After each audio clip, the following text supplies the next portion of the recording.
उपविभागीय पोलीस अधिकारी डॉक्टर सिद्धेश्वर धुमाळ यांनी आज दिनांक 18 मार्च 2026 अंबड येथील पोलीस स्टेशनला भेट देत वर्षभरातील गुन्हेगारीचा सविस्तर आढावा घेतला।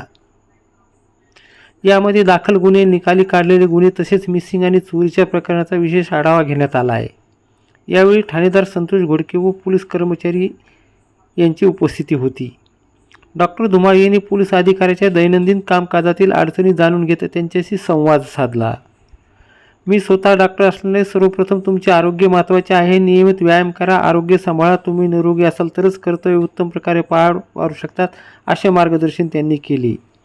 तसेच वैयक्तिक अडचणी असल्यास थेट भेटून सांगण्याचे आवाहन करत त्या सोडवण्याची ग्वाही त्यांनी यावेळी दिली। यानंतर कायदा व सुव्यवस्थेच्या अनुषंगाने पोलीस पाटील यांची बैठक घेण्यात आली।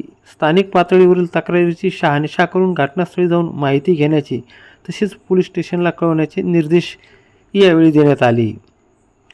गावातील कायदा व सुव्यवस्था अबाधित ठेवण्यासाठी सतर्क राहण्याचे आवाहनही त्यांनी केले। पोलीस स्टेशन परिसरात दिसून आलेल्या स्वच्छतेबद्दल समाधान व्यक्त करत स्वच्छ परिसर आणि चांगले आरोग्य याचा परस्पर संबंध आहे, प्रत्येकाने आपल्या परिसराची स्वच्छता राखावी असंही त्यांनी सांगितलं। या भेटीदरम्यान अधिकारी व कर्मचाऱ्यांच्या प्रेरणादायी मार्गदर्शन करत डॉक्टर धुमाळ यांनी आरोग्य, शिस्त आणि कार्यक्षमतेवर भर देत सकारात्मक संदेश दिला आहे।